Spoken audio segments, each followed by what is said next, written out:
under God, indivisible, with liberty and justice for all. Clerk, call the roll. Beauchamp. Here. Goodlow. Here. Lowquist. Here. Elliott. Here. Miller. Here. Palmer. Here. Thompson. Here.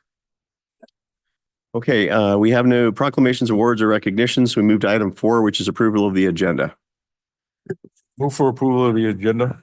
Second. Motion and second to approve the agenda as presented. Is there any discussion? Hearing none, all those in favor signify by saying aye. Aye. I too will vote aye. Opposed? That motion carries. Consent agenda, item 5. Move for approval of consent agenda. Second. We have a motion and second to approve the consent agenda. Is there any discussion?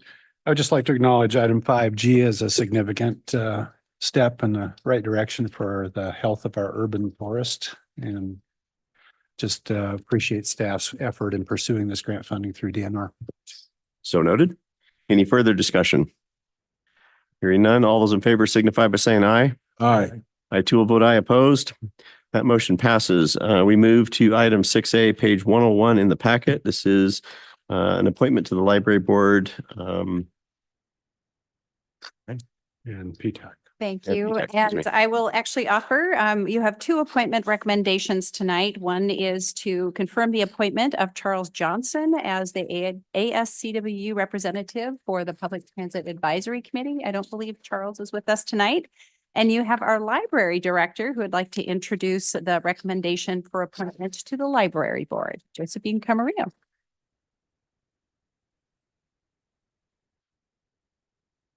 Good evening, Mr. Mayor, Council. My name is Josephine Camarillo, I'm the Library Director of the Ellensburg Public Library. I am pleased to present our newest appointed board member, Josh Abel, and he could come up and introduce himself.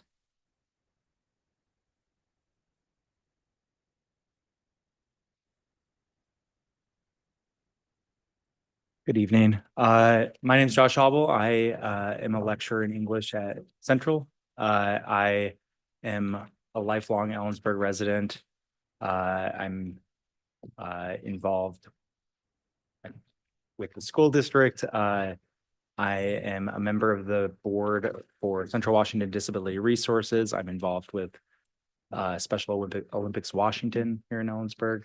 I'm excited for the opportunity to help support the library in any way that I can. I think the library is one of our most vital community resources and provides innumerable just resources and opportunities for the people of Ellensburg, which I'm grateful for. Thank you. Thank you. Thanks, Josh. Anything else? Okay, so both of these are just sort of affirmation of the recommendations, correct? One's a reappointment, one's the first initial appointment, right? Correct, but they're both appointments. Yes. So we need to make it. I'll move to appoint Josh Abel to the library board and to reappoint Charles Johnson to the Public Transit Advisory Committee. I'll second with I was going to offer a suggestion that Charles Johnson is not a reappointment. It's a new appointment to, Confirmation, is that correct? I believe that's right. Okay. Yeah. Because we take whoever the It's a Central CWU. sends us. Right. So it's a new person typically. Okay. with that clarification. Okay, so motion second to appoint Josh Abel to the library board and affirm Charles Johnson's appointment to PTAC. Is there any discussion? Hearing none, all those in favor signify by saying aye. Aye. I too will vote aye. Opposed? That motion passes. Citizen comment on non-agenda items. This is an opportunity for anybody in the audience, virtual or in person, to talk to the council about an issue over which the council has control, but is not on the agenda tonight. So. Okay. Oh, okay. It looks like there's 2 people signed up for item 11B. So we're going to hold off because that is on the agenda and you will be given the opportunity to speak when we get to that item. So item 7 is an opportunity for people to talk about stuff that's not on the agenda. So nobody in the audience, and we didn't have anybody virtually sign up. So we move past public hearings because there are none, and we move on to item 9A, which is a resolution to potentially adopt record management policy. And there will be opportunity for public comment here. Page 107. Good evening, Mayor and Council. I am Jim Gaben. I'm the IT director for the city. City employees are responsible for capturing records that document the work of the city and retaining them in accordance with state records retention schedules. To ensure proper preservation and disposition of records, employees need to understand their roles and responsibilities.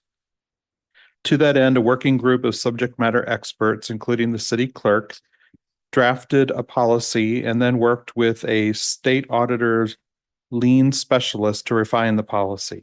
The policy was then reviewed by the city manager, city attorney, and the department heads.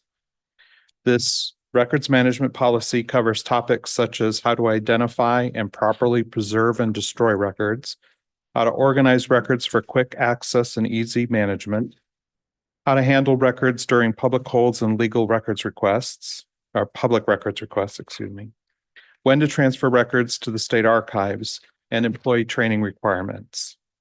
So the working group asks that council adopt resolution 2024-28, establishing a records management policy and directing the city manager to establish procedures and training materials consistent with that policy.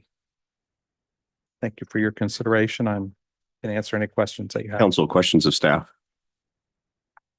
I think I'll probably steal it for a couple of different employers, just saying. Is there anybody in the audience who wishes to comment on this subject? Council. I'll move to adopt resolution 2024-28, establishing a records management policy. I'll second. Motion second to adopt resolution 2024-28, which is a record management policy. Is there any discussion? I just wanted to say thank you for developing the policy, and also just, I think transparency in government leads to trust, and it starts with managing the records so that you can actually find them and put them out there when someone asks. So I appreciate that. Thank you. You made something that's not fun sound interesting. Good. Any further discussion? All those in favor signify by saying aye. Aye. I too will vote aye. Opposed? That motion passes. Item 9B would concern second reading and potential adoption of ordinance 4946, which would amend the comprehensive plan. Again, there will be an opportunity for public comment. This is page 117. Good evening, Mr. Mayor, council members. Jeremy Johnson with Community Development. As you will recall, on October 7th, we brought the 2024 annual docket items before City Council. These include the amendments to the capital improvement program, an amendment to the future land use zoning conversion table, an update to the Tier 1 project location map, which was a future trail establishing a connection between University Way and the Palouse to Cascade Trail. There was also a citizen submitted future land use change of property 954442 from a light industrial designation to community mixed use, and then an update to the future land use map. City Council voted to approve these items with a few amendments. The first were 3 additions to the capital improvement program, replacing the electric, the IT, and the stormwater sections of that program. And also, council suggested adding the future land use change from the citizen submitted amendment to the future land use map, so we can begin the year with a fresh and accurate map. Those changes have been made to the resolution that is before you, and staff is requesting second reading of ordinance 4946. Council, questions of staff? Is there anybody in the audience who wishes to speak? And nobody online, so council. Mr. Mayor, I move approve the annual comprehensive plan docket amendment through the second reading of ordinance 4946. Second. So motion and second to conduct second reading and adoption of ordinance 4946, which are the comp plan amendments. Is there any discussion? Hearing none, will the clerk call the roll? Boshaw, Yes. Goodloe, Yes. Lowquist, Yes. Miller, Aye. Palmer, Yes. Thompson, Yes. Elliott. Yes. An ordinance of the City Council of the City of Ellensburg, Washington, amending the comprehensive plan adopted by ordinance number 4785 and set out in chapter 15.120 of the Ellensburg City Code. Okay, item 9C, it would consider second reading and adoption of ordinance 4945, which is a rezone of a land parcel. Again, page 140 in the comment, there will be an opportunity for public comment. Good evening, Mr. Mayor, City Council. I'm here to present the second reading for the Schisler rezone application, P 24035, submitted by Matt Stalder, agent for property owners Dan Schisler and Martha Kurtz. Just as a brief reminder, the applicant seeks a site-specific rezone of the subject property at 2319 North Airport Road. The proposal is to rezone from residential suburban to residential high for the purpose of developing a multifamily, multi-story building. The current zoning is residential suburban with no structures on the property at this time. The applicant is proposing a site-specific rezone to residential high for the purpose of developing the parcel with higher density of housing than current zoning allows. Also, as a reminder, the comprehensive plan future land use designations for this subject parcel is urban neighborhood, which accommodates areas close to the university and supports a range of housing types from small lot single dwellings to large scale multi-story dwelling developments. The criteria for consideration of a site-specific rezone are set forth in ECC 15250060. The applicant has the burden of establishing that all of the criteria apply to the proposed rezone, which was provided in your staff reports. The 4 criteria are conditions. They have to prove that conditions have changed since the imposition of the zoning classification of the property. 2, that the proposed rezone bears a substantial relationship to the public health, safety, morals, and general welfare. 3, the proposed rezone is consistent with the comprehensive plan. And 4, that the proposed rezone to a particular zoning district shall be consistent with the development standards in the land development code for the zoning district. First reading occurred at a closed record hearing on October 7th of 2024, at which council voted to approve the rezone as presented. And conducted the first reading of the ordinance. Staff is now recommending the second reading of ordinance 4945. Thank you. Council, any questions of staff? Hearing none, is there anybody in the audience who wishes to speak on this subject? Nobody online either, council? Mr. Mayor, I move second reading and adoption of ordinance 4945, approving the rezone of parcel 572733 from residential suburban to residential high. Seconded. Motion second to conduct second reading and adoption of ordinance 4945. Is there any discussion? Hearing none, will the clerk call the roll? Beauchamp, Yes. Goodloe, Yes. Lowquist. Yes. Miller. Aye. Palmer, Yes. Thompson, Yes. Elliott. Yes. An ordinance of the City Council of the City of Ellensburg, Washington relating to zoning and amending Title 15 of the Ellensburg City Code by changing the zoning classification of certain property within the City of Ellensburg from residential suburban RS to residential high RH. Thank you. Item 11A, page 145. This is a water and sewer connection charge fee waiver for affordable housing. There will be an opportunity for public comment.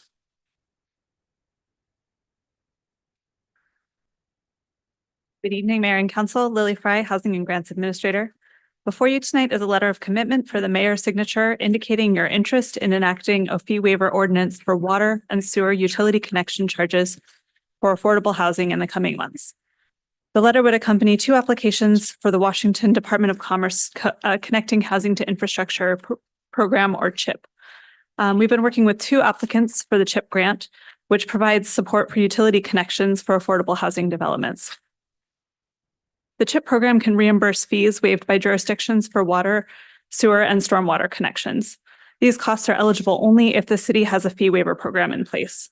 Establishing this waiver program would help grant applications from Ellensburg in this and potential future funding cycles be more competitive for these grant funds. RCW 3592-385, which allows utility fee connection waivers for low-income housing, requires that waived connection charges be replaced by other funding, such as grant dollars. For affordable housing projects that do not receive CHIP grant funding, in most cases, we would be able to use Affordable Housing Sales Tax Fund for this fee replacement with your authorization. For homeownership projects between 60% of area median income and 80% of AMI, we would need to identify an alternate revenue source and/or provide a reduced fee waiver. The city currently has a traffic fee impact waiver program that could be a model for the definitions and process to make this as clear as possible for developers and city staff. The existing traffic impact fee waiver process requires council action for each eligible low-income housing development and recording of a lien and covenant restricting the development's use to affordable housing. So you would have the chance to see each project and see and approve each fee waiver request. If you decide to pursue a utility connection fee waiver program, staff will provide a draft ordinance later this year for your review. And a fee waiver program has the potential to help us access some additional funding for affordable housing and would offer some additional flexibility in how we support these projects. Any questions? Council, any questions of staff? Okay, it's an opportunity for the audience to speak. Nobody virtually either. Council. Mr. Mayor, oh, go ahead, please. I'll move to authorize the mayor to sign the letter of intent for the city to adopt an ordinance authorizing water and sewer connection fee waivers for new affordable housing projects. I'll second. Second. So we have a motion and second to authorize the mayor to sign the letter of intent to adopt an ordinance authorizing water and sewer connection fee waivers for new affordable housing projects. Any discussion? I'd like to say that I support using the CHIPS and the affordable housing lending to backfill like we have to. I would not support passing those costs along to other ratepayers in the event that those other two funds can't be used. So I'm one vote, but I don't think that that's fair to raise rates on everyone else to provide that. With that caveat, I'm in full support. Any further discussion? So I guess I have a follow-up question. So we're signing a letter of intent to adopt an ordinance. So the ordinance isn't here. So we can frame the ordinance to potentially address Absolutely. that That's concern. correct. Okay. Okay. Any other discussion? Hearing none, all those in favor signify by saying aye. Aye. Opposed? And I voted aye as well. I forgot that part. Okay, so we're going to go to item 11B, which is City Council's discussion on a position for or against a Washington State initiative number 2117, which concerns carbon tax credit trading. And I'm going to do this a little bit structured. So for the audience members, we need to understand we're obligated to give equal time to both sides of the issue. So I'll probably ask for people who are for or against to go first and kind of measure the time, and then we'll try to do the group that's the largest first, so that we can offer that time to the group that wants to speak on the other side of that issue. First, I guess I would like to poll the council if before we start this conversation, if you're interested in taking a position, not what the position is, but if you're interested in taking a position. I'll start with Councilmember Thompson. No, I'm not. Want to take a position? Yeah. I don't believe that we should. No. I do believe we should. I can if we have to, but I would rather not. I would support taking a position. I would probably say no. Okay, so in all likelihood, we're not going to take a position, but we're still going to entertain the conversation. Can I get just a show of hands, and I'm going to do virtual as well, for people who want to speak for the initiative. For the initiative means that the carbon tax credit trading system would go away, correct? Okay. Okay, so we got one. And those against? Okay, got 2, 3. Okay. Anybody online for either of those? Okay. One person online. Is it for or against? 4? You don't know yet? Okay. It's still 3-1, so it's not going to change the outcome. So we're going against the initiative first, and we'll start off with 3 minutes. Please introduce yourself, your address, whether you're speaking for yourself or a group, and we'll start off with 3 minutes per person. When we get to the end of that time, we'll kind of see where we're at. So who would like to go first? Mr. Mayor, I believe the online was for against as well. Okay, so it's 4-1. Okay. So we're on the against the initiative? Who wants to speak first? Okay, the online person gets to go first. We're going to go with the online person. Go ahead and open up. This is the against. Hi. Good evening, Megan Anderson here, Ellensburg, Washington. I'm hoping that you'll endorse no on Initiative 2117 to help cement the city's conviction for climate action locally. Your sustainability and the energy roadmap is the structure to do so. And by committing to no, you're helping your future planning and your residents voting. Please endorse no on Initiative 2117. Thank you. Thank you, Ms. Anderson. Again, anybody who wishes to speak against the initiative. Go ahead. Some meetings, we had lots of people. We're really eager. I'm Christine Sutphin, and I'm speaking for myself, but also for some people I've been working with on environmental issues recently. The Climate Commitment Act takes steps to deal with climate change and is an example to the nation of strategies for the future. Ellensburg's Sustainability and Energy Plan already makes a commitment to comply with the CCA. So an endorsement of a no vote on Initiative 2117 is in line with this commitment. Reading the voters pamphlet, I was struck with a description of the many programs that will be ended if 2117 passes. These include promoting salmon habitat, grid modernization, and funding to support local governments to implement greenhouse gas reduction, including zero-emission vehicle and infrastructure for fire and public service vehicles, energy efficiency, and decarbonization improvements in multifamily and commercial properties, and the list goes on. As an example, locally, the HERES program, funded by the CCA, provides grants for low and middle income people to transition to cleaner energy. So many people have applied that now there's a waiting list. This is real progress here at home. Ellensburg's endorsement of no on 2117 will help to support this transition to a cleaner energy future. Thank you for the opportunity to comment on this crucial issue. Thank you, Ms. Sutton. Anybody else wish to speak against the initiative? Yes, sir.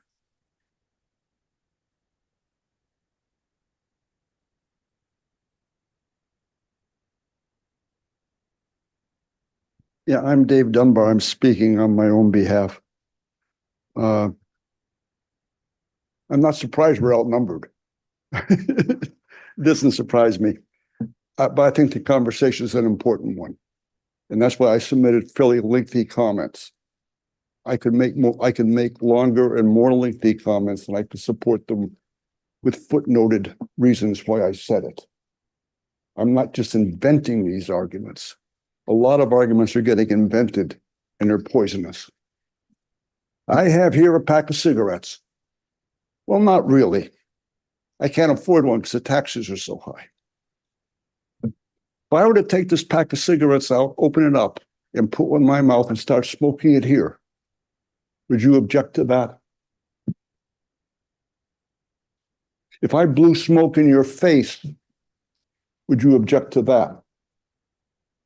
People who burn natural gas, and I do, blow smoke in everyone's face. I cannot support a law that would repeal provisions that keep people from blowing smoke dangerously in other people's faces.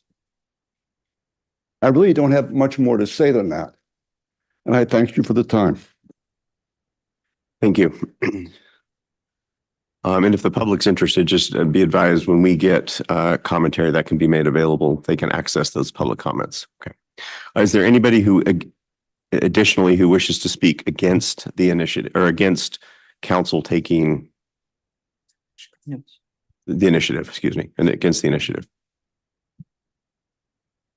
Okay. Who would like to? Oh, I'm sorry. Go ahead.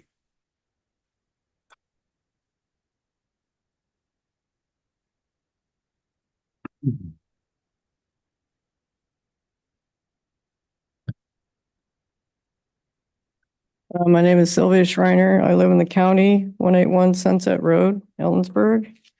I'm speaking for myself. So thank you for having this very important discussion about endorsing a no vote on Initiative 2117, which would repeal the Climate Commitment Act. Also, kudos to the city for obtaining the home electrification and appliance rebates grant money and implementing the program through the utility department and Hope Source. This is a great first step in decarbonizing the energy system in Ellensburg and will also greatly benefit underserved citizens. The Climate Commitment Act serves as a way to transition gradually through a business model and not a straight tax on carbon, which would be more of a burden on small businesses. Besides transitioning away from fossil gas, the CCA provides funding for not only direct electrification, of which the HERE program is an example, but also for mitigation of the effects of climate change broadly and many other related projects. Data from the CCA dashboard at climatepaw.gov, and I filtered it for Kittitas County, shows $6,300,029 and $905 in awarded grants from the CCA appropriated in the 2023-2025 biennium. This data does not show the HERE program funds, which is another $4 million. This is a substantial amount of money that is being granted to Kittitas County that will benefit the people in a myriad of projects, such as climate change planning, home energy assistance, solar projects, forest health and wildfire resilience, transportation, CWU large-scale solar and retrofits, and also indoor air quality. So endorsing a no vote on Initiative 2117 would be the practical thing to do, since the city has heavily invested time, money, and brainpower into the planning for sustainability and the eventual transitioning of natural gas energy to electricity, not to mention all of the grant projects that were listed above. So thank you for the opportunity to speak. Thank you. Anybody else want to speak against the initiative? Okay, how much time did we? 4 minutes. Okay, so anybody who wishes to speak for, and just one person? Okay, so you have up to 4 minutes. Is there somebody online as well? No, okay, you have 4 minutes. Hello, my name is Teresa Plew. I've lived here for a number of years. Let's see, I bought a house on auction.com back in 2011, and it had very small cadet heaters in it. It's a very old house. They're scattered around here and they're all over. It cost so much money in electrical costs to heat that first winter. It was, well, I had somebody else in there for a little while, and I don't know if he kept it a lot hotter than me. I'm a real miser when it comes to turning up heat, but I learned pretty quickly that I'm going to have to switch to something else. Well, I came from the mountains in a homestead in Stevens County. So I knew how to heat with wood, and I'd brought my EPA approved wood stove over with me. I refurbished it, I put it in. It's my primary source of heat. I've developed allergies from being in this valley, from returning here. They've progressively gotten worse. They were really bad this year. My electric costs last year went up to, in 1 month, they were over $400. And I was running one little Amish type heater on, in the living room. I was cold. I'd turn on the heater in my bedroom so that I could sleep warm enough that I wouldn't get muscle cramps at night. I'm in pain. And I also invested in putting in propane, because moving here to the grid, I don't trust that we're not going to have blackouts and things are going to just go to heck in this country. So I live in a lot of fear. So I try to be self-sustainable. So I purchased my own propane tank, a 500-gallon propane tank. I filled it. I can't use it now. It's sitting there waiting because I'm concerned if I used it up, I'm not going to be able to afford propane to put back in there. I have a very good friend that invested probably about 8 years ago in natural gas. She was into retirement, limited income, Property taxes are going up, our grocery bills are going up, all of our costs are going up so much that we're alarmed about not being able to go out for, I can't have breakfast and a cup of coffee out now. I try to get to a senior discount someplace. And I just think that there's a more balanced approach to this where incentives are there to encourage people. They talk about the grants that can be given out. That still costs a lot of money and it raises our property taxes. Every time you do something different, draw a permit in this county, and I imagine it's the city too, you're permitting, it raises your property taxes. I'm being priced out of this town that I love in this county. I don't want to leave Washington State. I want to see a more balanced approach. They don't always include in there the cost of dismantling the things, the amount of energy that goes into producing all the steel and the big turbines. I have at least 7 years of environmental training and background behind me. And I think they really need to look at climate change and what's going on with solar activity and other things. So I don't know. I'm not totally ignorant. I'm just pleading for the people who are low income. And we don't feel like we can, even with a grant, afford to invest in this at our ages where we're approaching 70 now. We just will never see it return. And so I just want to hold up someplace. Thanks. Thank you. That worked out very equally. Okay. So council, again, I will take a poll if we want to take a stand and what that stand is. So are we still a no? Still no. No? Do we comment on this or just? You're welcome to comment. Yeah, so the question before is just take a position on this. I'm saying no, because this is an initiative that is before the voters of the state of Washington. I don't believe that it's a role of city government to make a position on this. I consider this a slippery slope. I will take any criticism from anybody about a personal position. I will be able to tell you my personal position on this and many other things, but I don't think it's the role of city government to be able to take that position for people when it's a public ballot item. The reason why is that the slippery slope is there are 4 initiatives on the state of Washington's ballot. There are 27 global conflicts. There are so many different things that people will come to us and ask us to take a position on. This is not in for or against the initiative.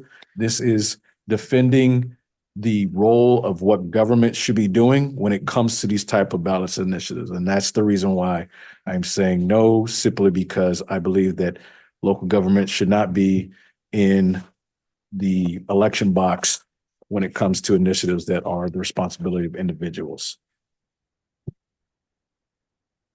David, thank you. I think the points for not supporting this are fine to discuss. I don't think anyone really disagrees with the fact that this is a transition that's challenging.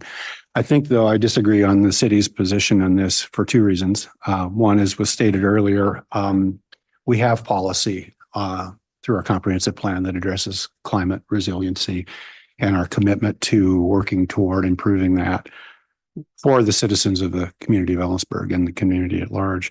And number 2, we are a utility. We own a utility.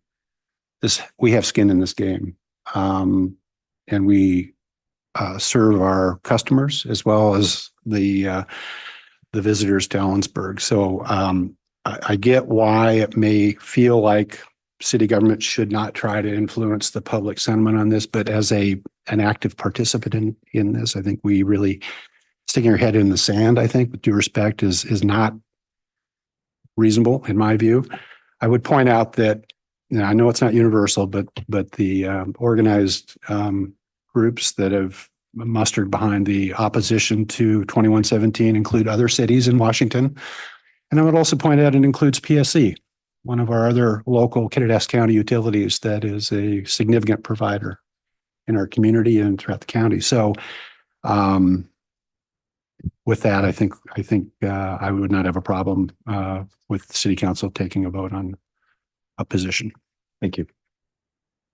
Yeah, I'm reluctant to take a position because for some of the reasons Delano expressed, but I think that the council has kind of gotten into trouble in the past when we try to weigh in on things that are beyond our immediate jurisdiction.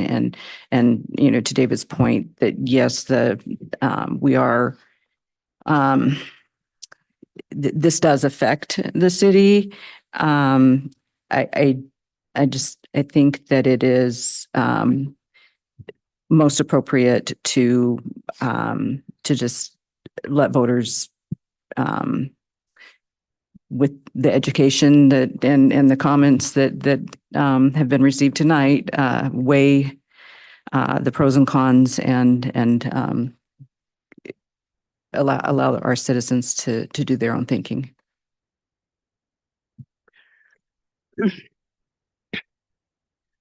I don't see our taking a position on this as an effort to influence people's votes. We are solidly committed to this as a city. We have done everything we could for the last 3 years to implement the policies and the procedures that the state requires. We have benefited a lot, as has been mentioned, financially, and are still in the game to benefit further, to help people that want to make changes in their utility, the use of their utilities in their private homes. One of the things about taking a position on this particular initiative is the way it's worded. Usually the wording that you see in these things, if you respond yes to the response that's wanted from the people that are taking the poll is a yes, and a no is against whatever it is. In this particular situation, it's a little different there. So it might be a way to draw attention to the public to make sure they read materials carefully, so they can make an educated decision. So I still would support us standing up for all the work that we've done and the commitment we've made to the community with the programs that we have, and take a position on this initiative. I'm just still going to say no. Okay. Just that simple. Okay. And I would actually lean towards no as well. And it's not, I will tell you flat out that I already voted and I voted against the ordinance or ordered against the initiative. Not because I believe in the Climate Control Act. I think it is deeply flawed. I think it adds a level of bureaucracy that is ill-placed and gives opponents a reason or a more credible reason to oppose the decarbonization and sort of the changing of our energy infrastructure. Having said that, I believe that natural gas largely is the byproduct of fracking right now, and we either release it into the atmosphere or we use it. And if we want to change that fact, we need to stop fracking, which means we need to change how we fuel our vehicles, and that's a bigger conversation. So I think this is out of sequence. That having been said, the council has been polled and the general consensus is that we would not want to take a position or not take a vote on this. So we will move on to item 11C, which is a budget workshop. So that's our punishment for our stand on climate control.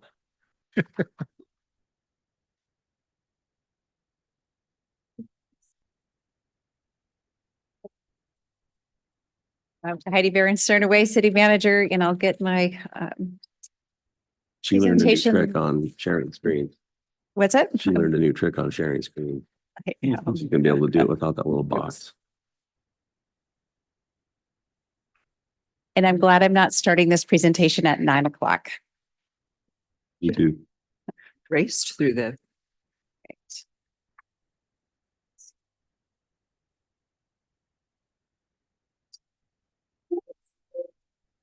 Right.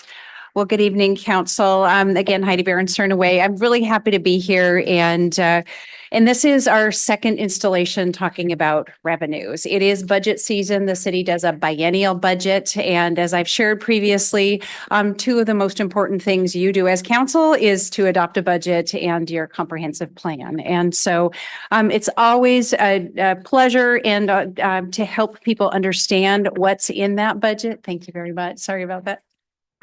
We can do. Oh, yeah. Yeah. There, thanks.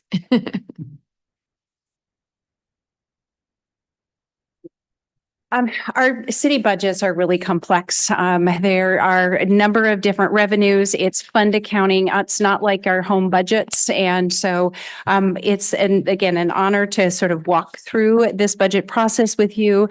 Focusing on the revenues, the one thing I was taught early on in my career is if you don't have the money, you can't spend it. And so you always look at the revenues first. And so we're going to go over a little bit of a review from last time. We'll talk a little bit about some of the general fund, what it funds, and the pressures on that. One of the challenges that we are working through as staff in this time is to balance the interest, balance the revenues and expenditures.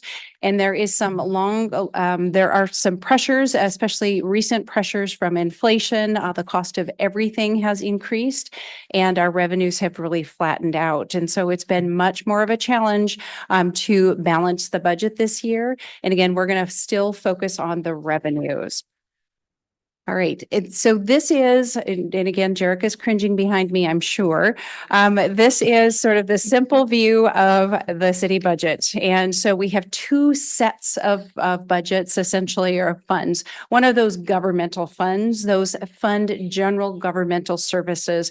The others are our proprietary funds. And so the things that if you pay for a service, so all of our utility funds, our light, our natural gas, our water, sewer, our stormwater, those have to act as their own businesses.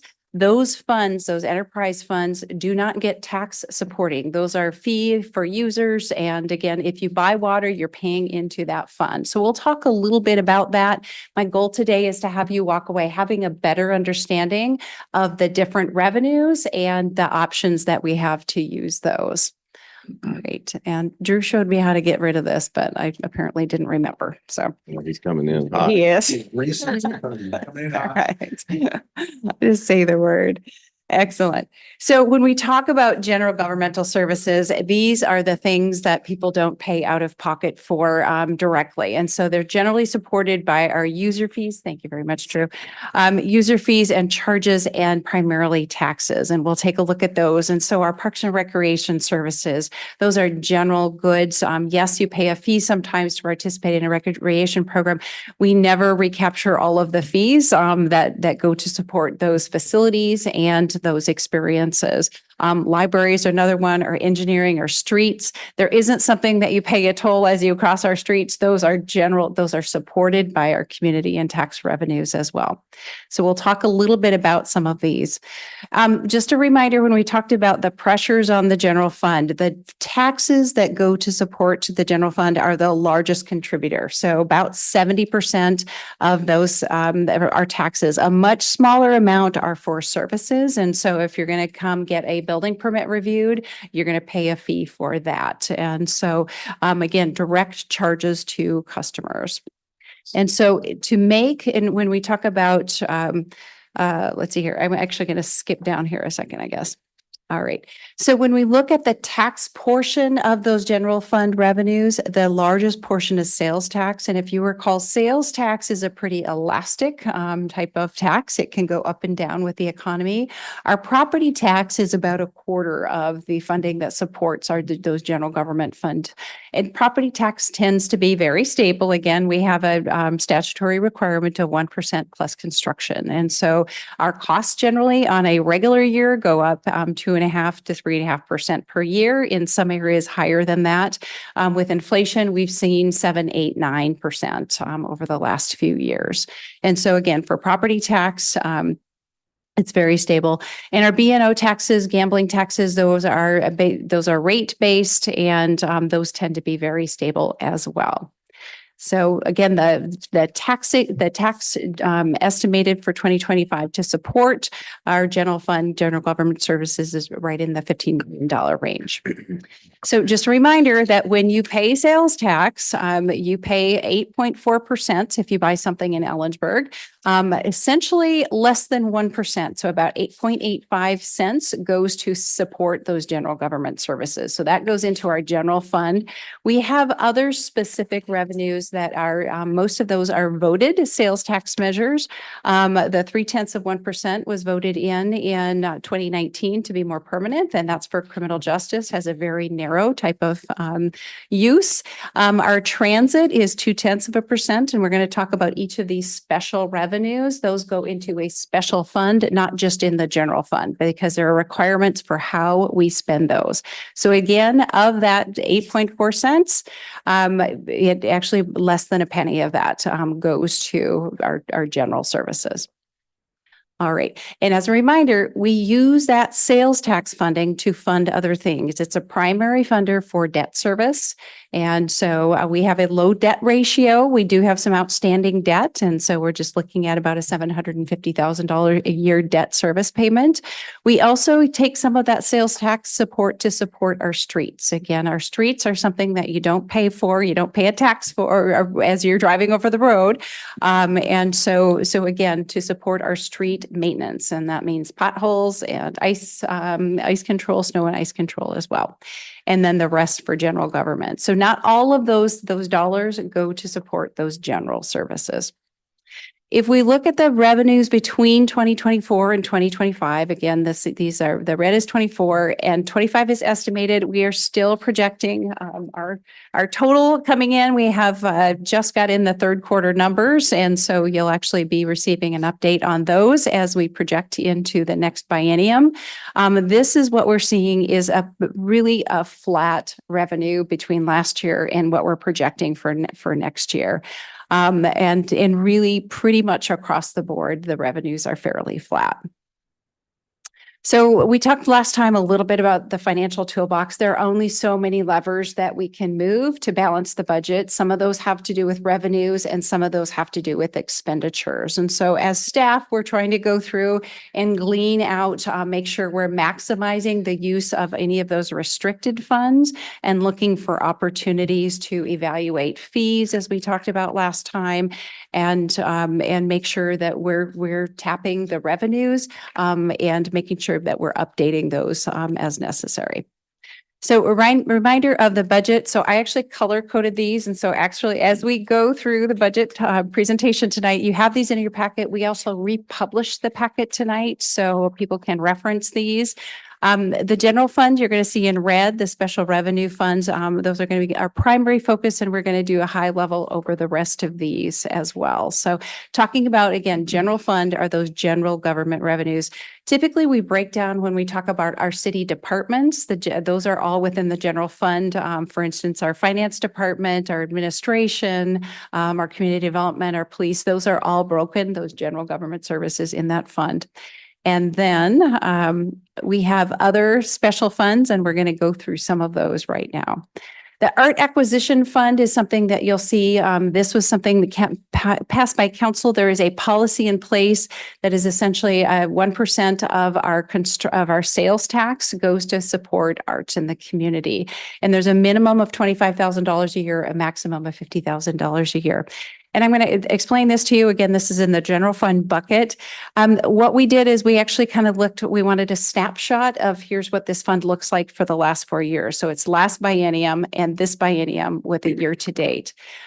Your revenues are on top, and sometimes those are transfers in from other programs. Your expenditures are on the bottom, and then ending fund balance. These are restricted accounts essentially. So the dollars that aren't spent at the end of the year stay in that account. And so typically, again, so the maximum is $50,000 a year. Typically, that's been a transfer in from sales tax for a long period of time, and that builds up over time. So in the the Arts Commission comes to you with their spending plan for the year, you're approving their plan for spending. They go back and do their work.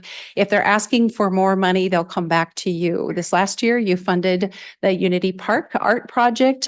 They had a fund balance of up near $100,000 that will be spent down with that acquisition. So year to date, that likely will go into 2025. So just again, an overview of what the art acquisition fund is. Our grants fund is basically for one-time revenue, and this is primarily our COVID-related grants. And this was our ARPA funds that came in, or SLURF funds, and those are one-time dollars that we programmed into a number of expenditures. One was to equalize our health and benefits fund, and that was done a couple of years ago. And again, we got these in 2 installments, and so those were the revenues. And then we've committed those over time into expenditures. And so we have those set for the Anderson Road Sewer Project, Unity Park, and then we actually did a traffic impact fee patch for that as well. So once those funds are gone, anyway, they're programmed, they will be done. Fire Relief and Pension Fund is another fund of the general fund. And this is actually a function of the pre-LEF 1 retiree program. It's actually a portion of our property tax, and it has to be spent for fire relief and pension purposes. And so for this last year, we had about $141,000. That doesn't always cover, that annual amount doesn't always cover our expenditures for that. And so over time, again, the fund has risen. The number of individuals in our pool has actually gone down. We have folks are aging out of the pool, and we're losing a number of them. The street fund is another one of our funds, and this is where we start talking about the special revenue funds. So again, the street fund is something that we support with our sales tax. The street fund goes to support those basic maintenance services, the people, the programs, and the projects, or not so much the projects, that's for arterial street fund, but the activities about maintaining our street. And they're fairly expensive to maintain. And again, the expenditures were up in the $2.5 to $3 million oftentimes per year for those expenditures out of the street fund. Arterial street is really a function, the motor vehicle fuel tax, the funding has gone down over the years. And so we used to have a policy, and we try to use always one-time monies for one-time projects.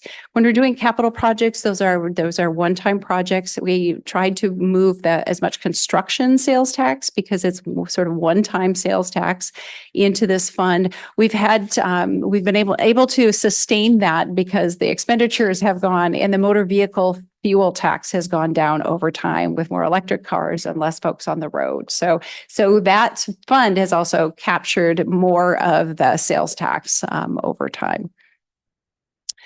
Our transportation impact fees, these are fees that development pays when they build something in our community. And it's based on the number of peak trips, and they pay a flat fee. This program is highly regulated. It has to be used for projects that expand capacity.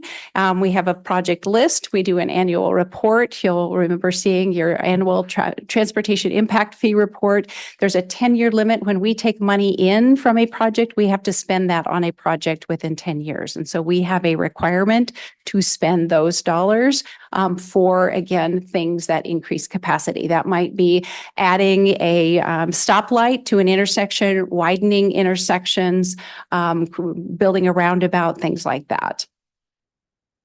Our public transit, and this is one I want to pay special attention to. So this is one that it was a voted measure in 2016. It has a 10-year sunset on.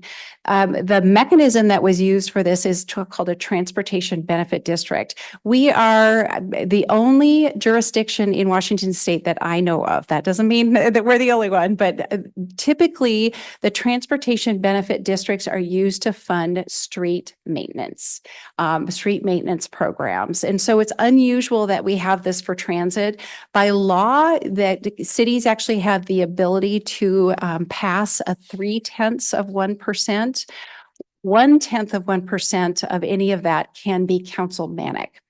And so one of the things you're going to see in this fund is over time, we've done a fantastic job getting grants to fund our operations. So we have a fund balance that's been building up for a period of time here. We believe that funding will continue from the state. Again, it's never guaranteed. We also, Central Washington University students pay $75,000 a year for that. And that's been a flat rate over the years to fund Central Transit. Again, if you ride the bus, you don't pay anything. This service helps support that. But as we build up this balance and as we look at the sunset for this transportation benefit district and the need to revote that or repurpose some of that over time, this may be one item that council could look at to actually keep the sales tax rate the same and potentially move 1/10 of a percent over to transportation maintenance, transportation system maintenance, and keep some for transportation or for transit. So that's a future discussion, but that's an opportunity potentially in this specific fund to take some of the relief and the pressure off of that sales tax that goes to support the streets. All right. Moving on to the special revenue funds, a criminal justice fund.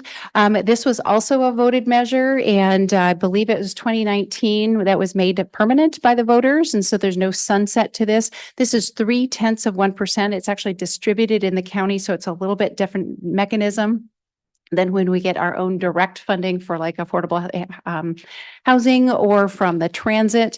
And so again, there's very specific, the voters were promised very specific criminal justice related expenditures. And so over time, we've been very, very cautious about how we use those for any ongoing operations. And so we have a fairly steady use and also a fund balance, but we're looking to continue to maximize that as we look at our public safety budget.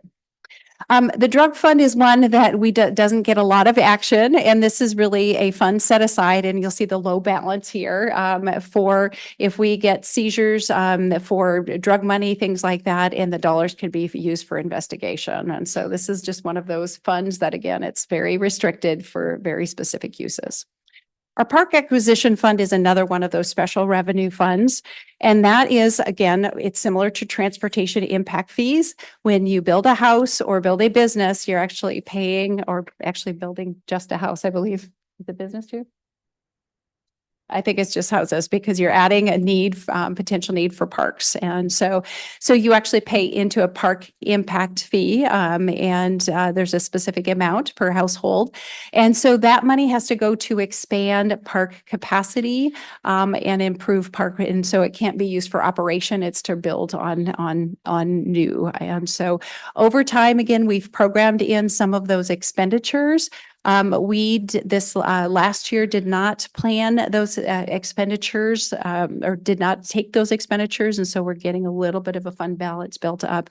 But you can see over time when development happens, there are, we bring in more, but then this is pretty elastic as well. So when we're thinking about bonding projects and things like that, having something with a steady revenue is something you want to base that on. So, Mr. Mayor.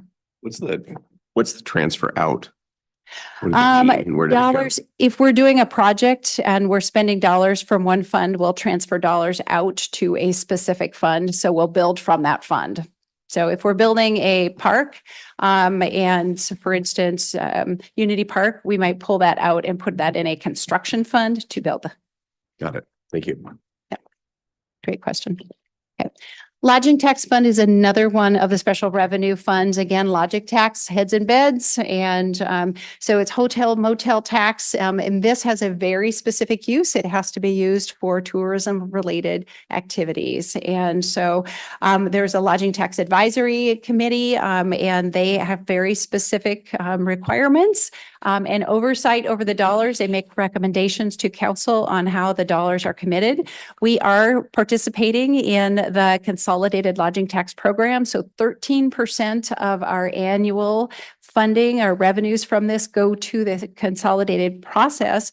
So people who are putting on events in the community can apply for that, and they don't have to go to every single different jurisdiction. So it's actually a really great program, and I appreciate Councilmember Boshov's service today, actually, in rating those projects. And I'm sure you'll hear Is more there about that. a limitation associated with that particular tax fund as far as what percentage is charged? There is, yes. And there are additional options for this. There's also something called a tourism promotion area. And actually, it's a different different funding source where the hoteliers can actually tax themselves to create a destination marketing organization. And that has a different level of oversight. So by state code, at this point, I believe we are charging the max for the lodging tax. And it's only the heads and beds, and it does cover all of the, or it's supposed to cover all of the Airbnbs and any of the sort of other online overnight stays.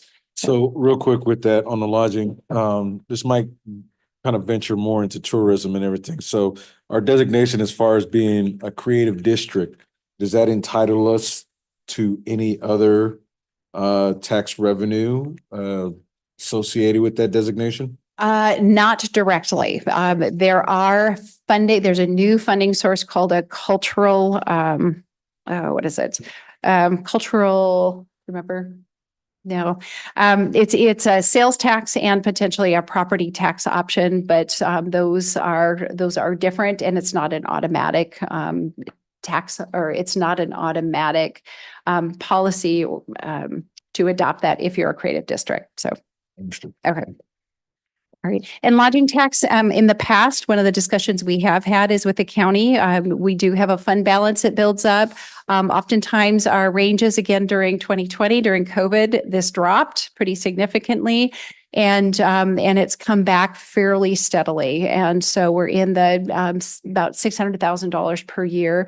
We have discussed using some of these dollars to help out either the county or our own project for funding potentially a bond payment or some sort of debt service for a capital project. This doesn't have to support just, again, tourism. You can do capital projects that support tourism with this fund as well. But again, this can be fairly elastic based on the economy. So I was going to ask, would that include the field house because we draw people in? It could, yes. Yep. Typically, it wouldn't be eligible to use this for expenditures for like a community center because you're serving your direct community. It's bringing people into the community. And we had a conversation 3 years ago about the rodeo fairgrounds and arena. Okay. Yes. Yes. And so that conversation is still out there, kind of pending what the county and the rodeo board are going to do for the event center. Yeah. So just for folks who weren't on the council, they asked for a heck of a lot of money. I can't remember how much. I think it was about $250,000 in debt service per year. But again, since we've had that discussion, the bond rates have increased significantly. And so they're looking at putting their funding package together, and it's going to cost a lot more for the money. So they're maybe whittling down the project. So always. Yeah. Wasn't the $250,000 a year for a long period, something like 30 years? I believe it was 10 or 20 years. Fairly long. Yeah. Okay. So many millions of dollars. Yeah. All right. And then we have our housing and related services fund. So when we looked at our sales tax, this is also a sales tax supported program, again, designated for housing. This was voted in 2017, and we're keeping a fund balance. We've used it for use some of the cash for projects to help Hope Source purchase the Pathways project, and also for Habitat and for their Stewart Meadows project. And so again, housing and related services, when Lily brought you the discussion tonight about the utility connection fee waiver program, this is one of the programs that could be used to support support any fee waivers for utility programs. because again, utility programs are their own businesses and they have to be made whole. All right, so we're going into the purple bucket, and that is the capital projects.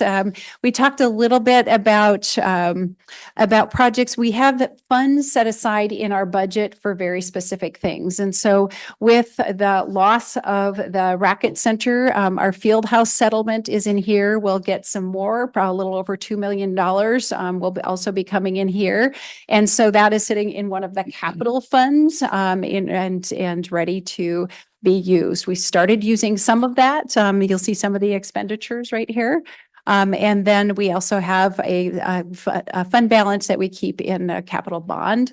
That was a bond that we took out a few years ago.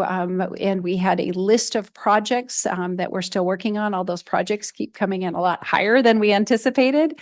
We just put a roof on the Stan Bassett Youth Center so that will be one of the projects coming out of here. So we will probably finish spending those dollars at the beginning of next year, trying to put together some other maintenance projects that need to be done. Quick question no, there. The total cost for the field house, as we know, is significantly more than we have accumulated. We're going to be actively pursuing grants, et cetera. My question is when we're successful in receiving grants, whether they come from the legislature in Olympia or from DC, do those dollars, are they added to this fund balance, or are they kept in a separate grant fund balance, or does that affect the balance? I guess. Yeah. I'm trying to think of it like a Salvation Army fundraiser thermometer as you're getting to your goal. Well, I mean, that's kind of what I know. We added the insurance settlement in there, but would a multi-million-dollar grant be reflected much the same yeah. way? And typically grants are reimbursement based. And so typically we're making the expenditure and then we're asking for the reimbursement. And that's typically a transfer in. So an expenditure and a transfer. So likely it wouldn't end up in this same fund, the grant itself.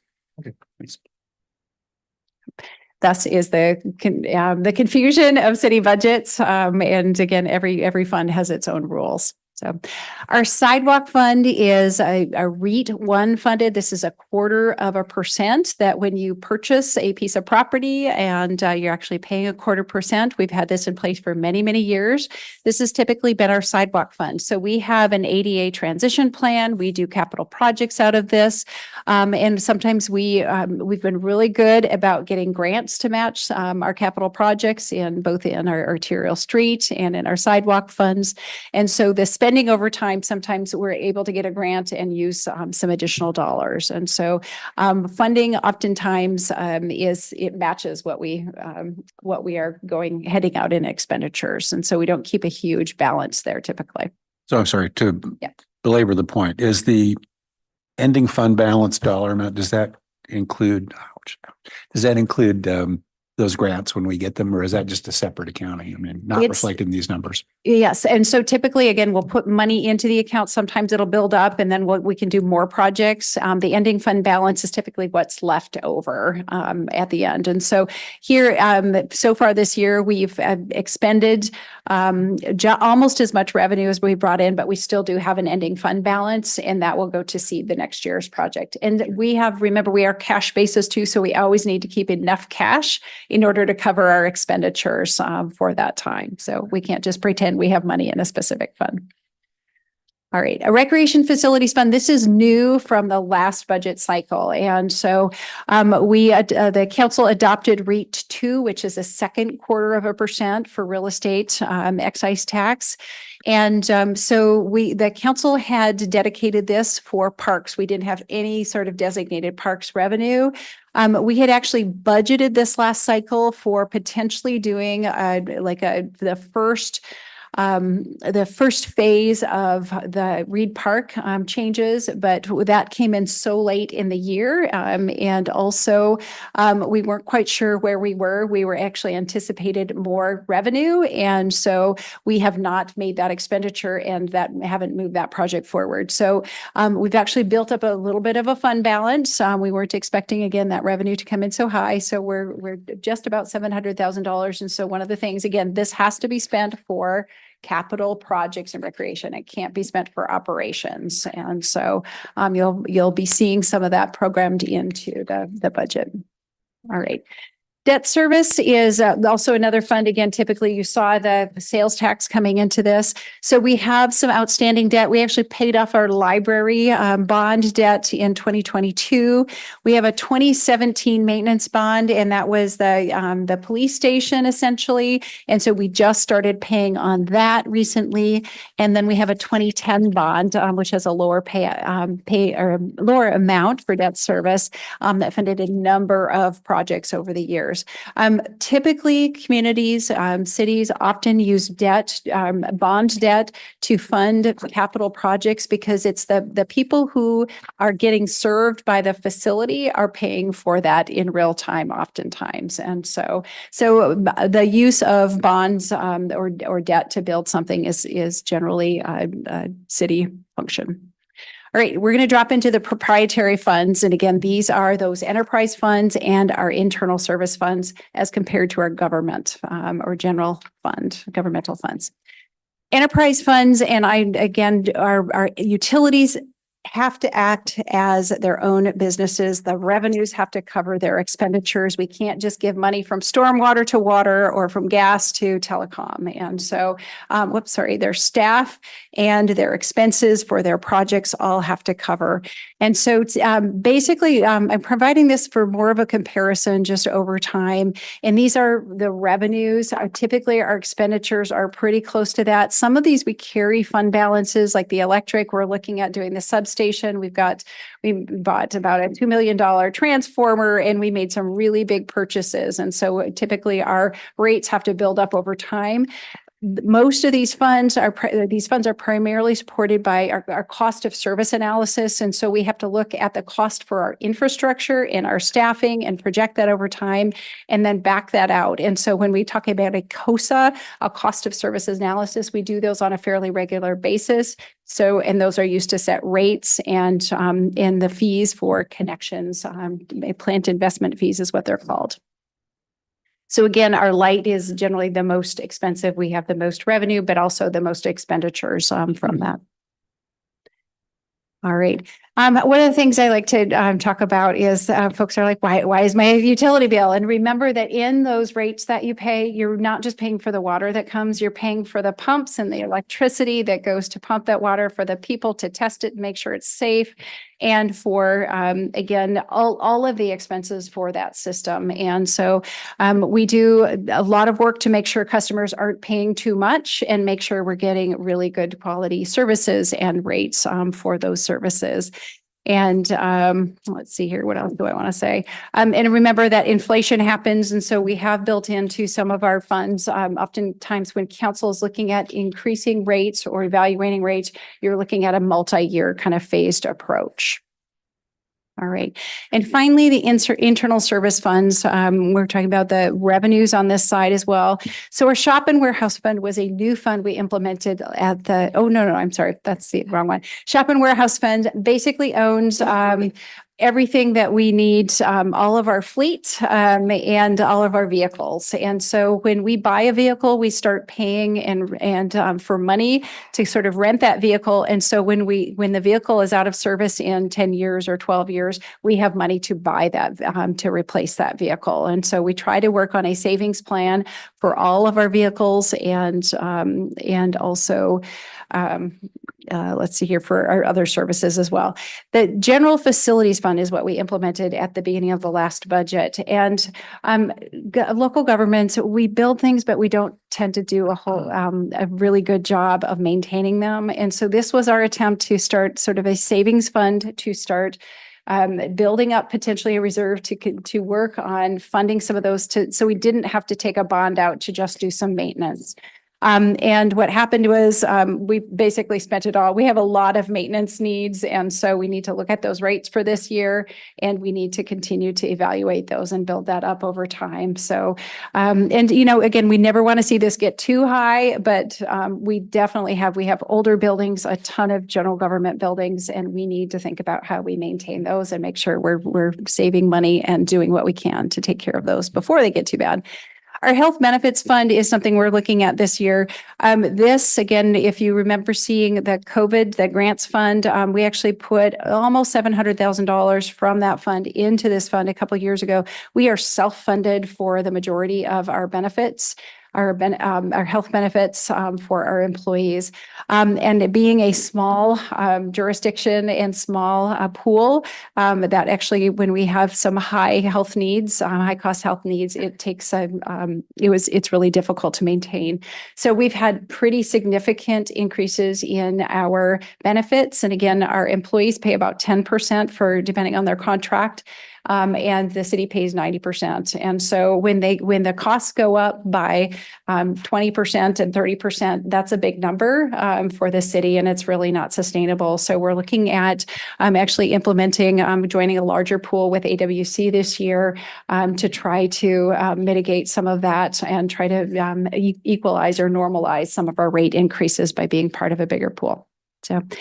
And risk management, this is a fund set aside that covers things. We pay money into this. Again, all of our services essentially, because when stuff happens, it happens. And so we had City Hall, we do have insurance coverage, but when we had a pipe break and so water all over the place, the costs that didn't get covered by our insurance deductible, we were able to pay out of this. And so that's the type of expenditures we use that risk management fund for. Our IT services are, every single computer, every single device, all of the networks, everything, all of the cables that you don't see behind the scenes, are collected for over time. And as was mentioned at the last meeting, we don't collect more than we need for these things. We're only collecting what we need, and we have to evaluate that. And so these our internal service funds go to serve the equipment that they need. We have also done a number of improvements over the last few years. And so if you remember seeing the list of technology improvements we're working on, we are looking at an ERP, an enterprise resource and planning system, essentially, that is the backbone for all our financials. Our Microsoft GP product is going away pretty soon. And so we need to plan for that. And those are some expensive $1 million to $3 million kind of investments that we make over time. So we just finished our CIS system, which is our utility billing system. So those are ongoing projects, and we're trying to plan ahead for some of those. And then our GIS fund is similar to the IT fund. So that was a lot. So I'm hoping all of you have a better understanding of some of our funds and the sources of those funds.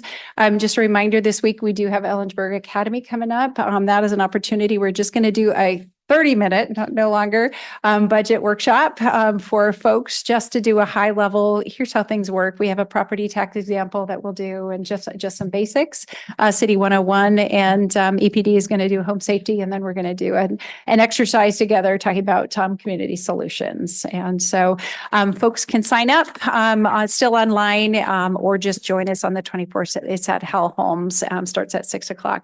And then next meeting, we'll bring back to you the revenues and expenditures put together. So it'll be the city manager's preliminary budget. We'll do a budget hearing on that. We're also going to bring back the property tax revenue. And then the following two meetings, we'll have more information for your budget reviews. So I would be happy to answer any questions. I don't see too many glazed over eyes. So yes. Yeah. So Heidi, first, thank you for the information. Great stuff. I would say in preparation for the October 24th meeting, if you don't already have that giant number of what the city of Ellensburg deferred maintenance is, it's always good to have that just as a perception of reality of what we actually are dealing with. When people see the cost of running a city or the taxes associated with it, it's like, oh, they're raising taxes. Why? Well, you have to give them the perspective on what the deferred maintenance balloon out there is, so they understand what we're trying to chip away at. And I'm the facility guy, and then I have to deal with this at the university all the time. And so I will probably be the most unpopular voice when it comes to this, that I think that we should absolutely invest in preventative maintenance, because preventative maintenance is infinitely infinitely cheaper than capital costs when you have a catastrophic failure. And so I will defend that to anybody in the city that would challenge me on why we would propose any tax increase and everything like that. I'll always be able to pitch it to you that we could either pay for a sewer plant aerator tank now for 60 million, or we could pay 120 million in 3 years, because that kind of escalation does happen. The university was looking at a $65 million project for a North Academic Complex. In 3 years, it jumped to 108. That number is not going down. Nothing in our capitalist system goes down in price over time. It always goes up. And so I will always reasonably say that we should be backfilling our coffers for these things in deferred maintenance, for preventative maintenance, because it's always going to be cheaper. And I get the scrutiny that we take on now, but I am an advocate for dealing with a little bit of pain now to prevent a catastrophic incident later on. So when I see low hanging fruit like public transit and being able to go from 0.2 to 0.3, I think yes. When I see other things like some of those other low hanging fruit, which I know that you're going to provide as recommendations, but that's just so everyone understands kind of my position on this stuff, that we've got so many aging systems in the city that if we don't start making tactical, strategic plays to start putting money away for these things now, we will be costing the city and every taxpayer in the city a lot more later on, a lot more. So my 2 cents. Any questions of Heidi?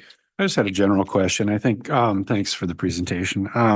Also agree. It's a lot to take in, but, and this is probably premature. We'll get into this in a couple of council meetings, but as far as our upcoming budget, in the general sense, we're seeing what appears to be pretty flat revenues and more pressures, upward pressure on our expenses, right? So I guess my question is, and we'll find out soon, I suppose, is whether we've reached a point where we, as a council, as a community, need to take a look at resizing the services we do offer, meaning less. I know we've had conversations. This is generally a general fund conversation. We've had conversations over the last year or two about dipping into some areas we haven't, things like food security, where I understand the response. Where's the money going to come from? And quite often in the general fund context, those conversations are, well, if you're going to add to something or add something new, perhaps something that we are funding currently needs to be downsized. So I guess that's my general question. We seem stuck. We're not getting any traction on food security. I know, as an example, and it's frustrating to people that care about that.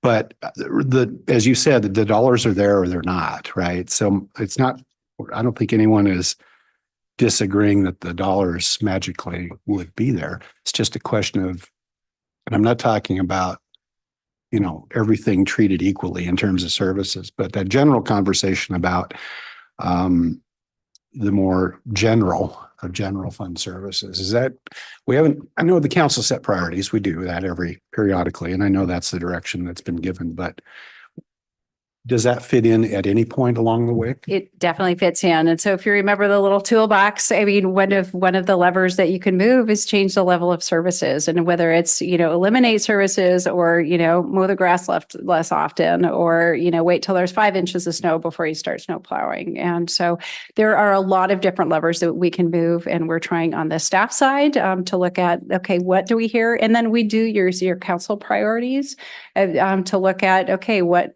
can we change and what can we do less of, or where can we shift priorities as we present that to you all too. So there certainly will be an opportunity for you all to weigh in on what those are. Thank you. So the LEF fund, does the state allow the city to change the amount that we input if we're accumulating? We have to do an actuarial study ourselves.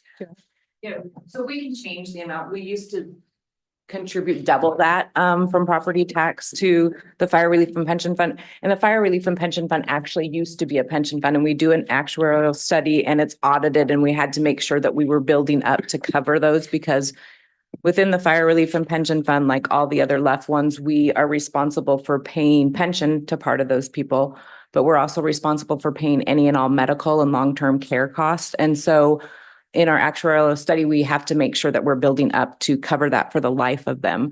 Like Heidi said, we've lost quite a few of them over the years, and so that goes down. And so we did cut our contribution in half from what we used to do from property tax, but it's important that we still keep a solid amount coming from property tax. Otherwise, our maximum levy amount goes down. So fire relief and pension fund used to actually be a separate pension fund, and then GASB's and that changed, and it is now actually considered a managerial fund of the general fund. It doesn't qualify as a pension fund anymore. So if you see that fund balance building there, it can be wiped back anytime into the general fund. It, in our financial statements, is included in the general fund anyways, but we need that amount kept separate for our actuarial study to show that our liabilities aren't increasing more than what our fund balance is for those. And just to give you some context, the city of Ellensburg used to pay well below market value for labor for fire in 60s and 70s. And in exchange for that, they made promises to firefighters and police officers, but primarily the firefighters, in terms of long-term medical care and skilled nursing facility care and those types of things. Today would be seen as being, exorbitant costs, but at the time they probably looked like a good deal, and the city made the deal. So that's what we're paying for. And it's all left one across the state too. It's required for all. There's even cities and additional counties stuff for that had- Ellensburg. Yeah, left one. So. And I am not at all reluctant to pay those commitments. I just, if I understood right, it doesn't, if that kept growing and folks will keep dying. But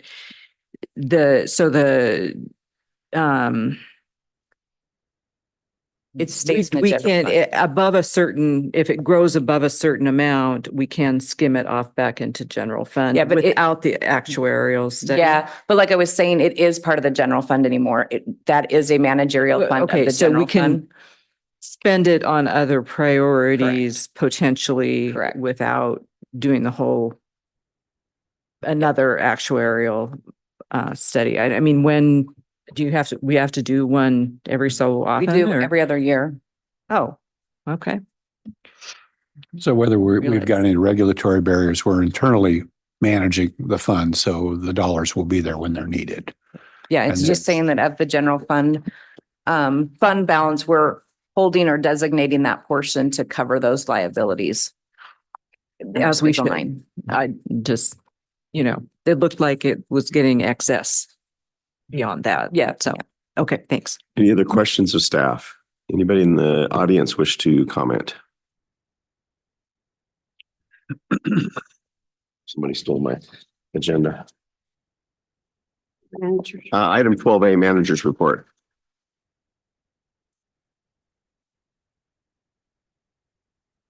Thank you, Mr. Mayor and Council. Just a couple things to add to what is in your packet. And one of those is that we have the Commissioner of Public Lands coming to visit Ellensburg on Monday. And so we're gonna set up a staff tour with her. And I think it's Monday morning that was rescheduled for, and look at the Gateway project and then also Unity Park downtown. So it was a last minute visit.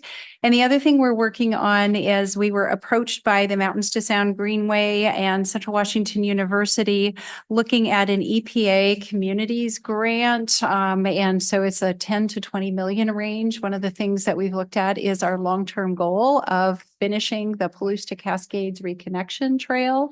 Central Washington University is looking at a bike share program.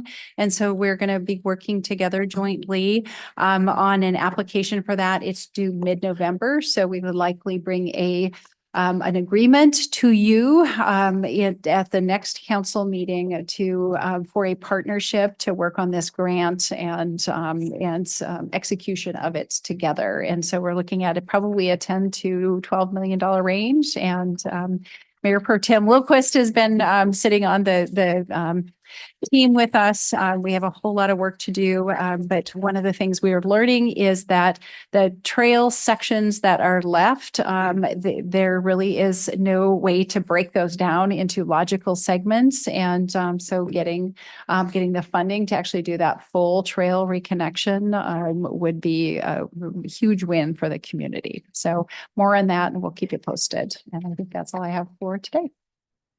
Okay. Mayor Beauchamp. Oh, hold on. I was ready. You mean to scare you?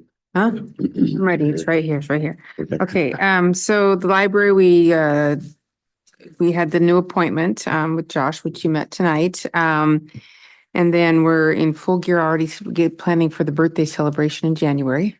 Josephine gets real excited about it, and it was a great event last year. So for parks, I don't even know what happened. Unity Park is the biggest thing right now, and what a great celebration that was. I missed the last meeting, which was to tell, but so thank you to everybody on Parks for that, because that was just a fabulous event. KitCom, we are doing a lot of rebuilding, and we are finally in a fabulous place with a new director that we're all very excited about. Just saying. I'm spending your money really well. I know. So that's very good. We do a lot of stuff on budgeting right now and rebuilding of staff and all of that good stuff. So we're on a good track right now. LTAX, so lodging and tax.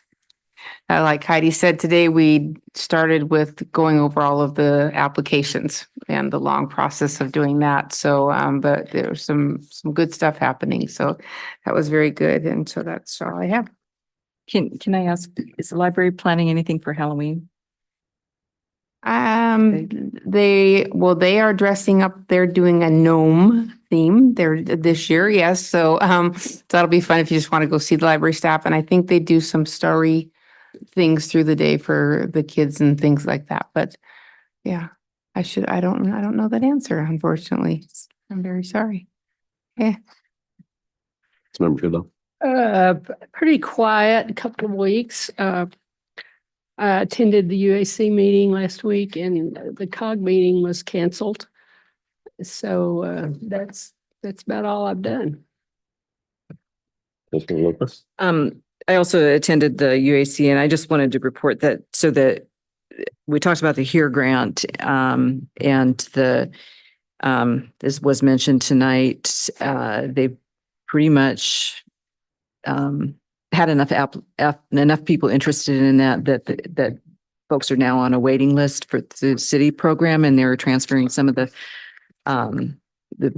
potentially like $500,000 from the middle income back to Hope Source for the low income folks, because they had enough folks there as well to use up that funding. And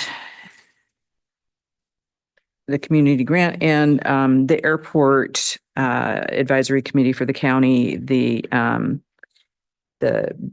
we at the last meeting talked about the Bowers Business Park Economic Development Strategy that JUB Consultants drafted, and I've submitted comments, and the Public Works has submitted comments on that as well. So it's not as complete a strategy as I would like yet. So we're encouraging them to do more. Anyway, go ahead. Councilman Miller. Also pretty light. I attended Arts Commission and Planning Commission. And then last week I spent the bulk of the week over at the American Planning Association Conference, the Washington chapter over in Bellevue. And I guess what I could say about that is there's nothing that we are dealing with in Ellensburg that communities all over the state are also dealing with. The themes that were most common in the sessions were housing, climate, how to work as a planning practice, working within the new regulatory framework. And then public engagement. And I think that, the theme of the conference was innovation and resiliency. So I think we're all familiar with that. Another, I'll say, fun fact is that Rick Steves was one of the keynote speakers, and he invited us to reach out to him. So I'm going to invite him to Ellensburg to look at our Unity Park Square, because in his talk, he spent a lot of time talking about how great the destinations in Europe are with plazas. And as I was looking at his slides, all sizes, large, small, and otherwise filled with people, I was remembering the Unity Park dedication. And I think in our own way, we happened to hit that mark just about right. So I'm going to invite him over and see if he'll come over. I know it's not Europe. I know that's his territory, but we'll see if we can get him over here. So, and then I think Jarek has got us all excited about the third quarter numbers. So we got to wait for those finance committee meetings coming up. Thanks. October 16th was our Law and Justice Committee meeting. We did not award our 2025 grant application. We had 4 submissions, but we didn't feel like it met the criteria for that grant. So we are essentially won't have an award this year. Affordable Housing Commission next meeting is on November 6th, and then Steer I-90 Commission is not meeting until November 14th. Also, pretty light, wasn't able to make parks due to a conflict, but looking back on the schedule, I saw that it was canceled. So I don't think I missed too much. We did the Landmarks Commission, which we reviewed grant applications, and the commissioners there made recommendations on 4 of 5 of, I believe, and pretty fairly evenly distributing, trying to give everybody something. I thought they had a good decision-making process amongst them. I'll be in city finance tomorrow. I believe it's at 4:00. And other than that, I'm really looking forward to the EDA Halloween. That was so much fun last year, and I can't wait to take my kiddo out there. So if you haven't done it before, do it. It is a blast. It's my favorite event. So that's it. Mr. Mayor, I have one to add. Go ahead. To, I think, our committee met and made decision on the community grant awards. Awesome. So that's ready to Thank go. you. That comes back next meeting? Okay. Thank you.